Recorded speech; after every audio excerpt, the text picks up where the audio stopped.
வணக்கம். தனலட்சுமி ராஜா, மதுரை. தெரிந்த கோயில் தெரியாத ரகசியம்.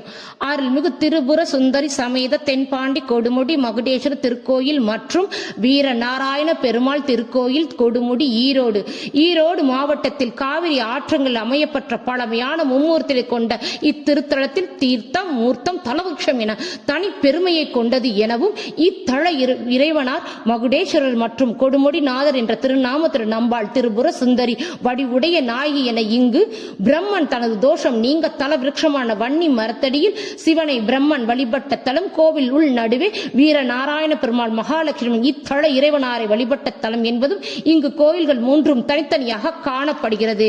இத்தல புராணமானது மும்மூர்த்திகள் திருமாலும் பிரம்மனும் யார் பெரியவர் என்பதில் சிவன் அடியையும் முடியையும் யார் முதலில் காண்பாரோ அவரே பெரியவர் என கூறி அடியை திருமாலும் முடியை பிரம்மனும் தேடி செல்ல பிரம்மன் போய் உரைக்க இதனால் கோபமடைந்த சிவபெருமான் வீரபத்ராக உருவெடுத்து பிரம்மனின் 5வது தலையை கொய்ய பிரம்மன் உணர்வற்று பூலோகத்தின் கீழே சிவபெருமான் சாபம் நீங்க கொடுமடி வந்து வன்னி மரத்தில் காவிரி ஆற்றில் வழிபட்டு பிரம்மனின் தோஷம் நீங்கிய தலம் என்பதும் மற்றொரு தல புராணமானது.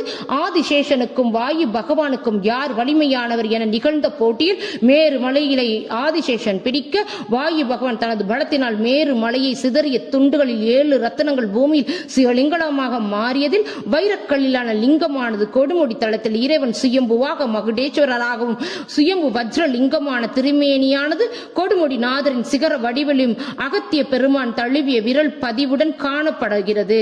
அகத்திய முனிவருக்கு சிவபார்வதி திருமண கோலத்தை காட்டிய திருத்தலம். பரத்வாஜ முனிவருக்கு சித்ரா பௌர்ணம் என்று குஞ்சித பாத நடராஜர் முயலகன் இன்றி சதுர்முக தாண்டவ மூர்த்தியாக காட்சி அளித்த தலம். ஆதிசேஷனால் உருவாக்கப்பட்ட தலம். ராகு கேது பெயர்ச்சிக்கு ஏற்ற தலம். நாகதோஷம் நீங்க நவகிரக பரிகாரம், ஆயுள் விருத்தி, திருமண தடை நீங்கும், குழந்தை வரம், தர்ப்பண கஷேத்திரமாகும், தேவ தீர்த்தம், பிரம்ம தீர்த்தம் மற்றும் காவிரினை தீர்த்தமாக கொண்ட தீர்த்த சிறப்பினை கொன்ற தலம். கோயிலானது மும்முகம் கொண்ட பிரம்மன் 4வது முகமாக வன்னி மரத்தினை பாவித்து தரிசனம் செய்வதும் இங்கு ஆஞ்சநேயர் கோரை பற்குடன் வாளில் மணியுடன் சஞ்சீவி மலையுடன் காணப்படுவதும் வியாக்கிரபாத விநாயகர் என யானை முகத்துடன் புலிகாலுடன் காட்சி அளிப்பதும் தலவிருட்சமான வன்னி மரத்தில் வயதினை கணக்கிட முடியாது. இம்மரம் பூக்கும் காய்க்காது, ஒரு பக்கம் முள் மறுபக்கம் முள்ளில்லாமல் இம்மர இலையானது தண்ணீரில் போட்டால் எவ்வளவு நாட்கள் ஆனாலும் தண்ணீர் கெடுவதில்லை என்பதும் பங்குனி உத்திரத்தினை முன்னிட்டு பழனி தண்டாயுதபாணி தீர்த்த காவடியானது கொடுமுடி தளத்தில் உள்ள தீர்த்தங்களிலிருந்து எடுத்து செல்லும் பொழுது வன்னிமர இலையினை போட்டுத்தான் எடுத்து கொடுமுடியிலிருந்து கொண்டு செல்லும் தீர்த்த காவடியினை கொண்டு பழனி ஆண்டவர் அபிஷேகம் செய்வது இங்குள்ள மக்களின் மிகப்பெரிய பாரம்பரிய தெய்வீக நம்பிக்கை என்பது இந்த தீர்த்தத்தின் சிறப்பாகும். நன்றி, வணக்கம்.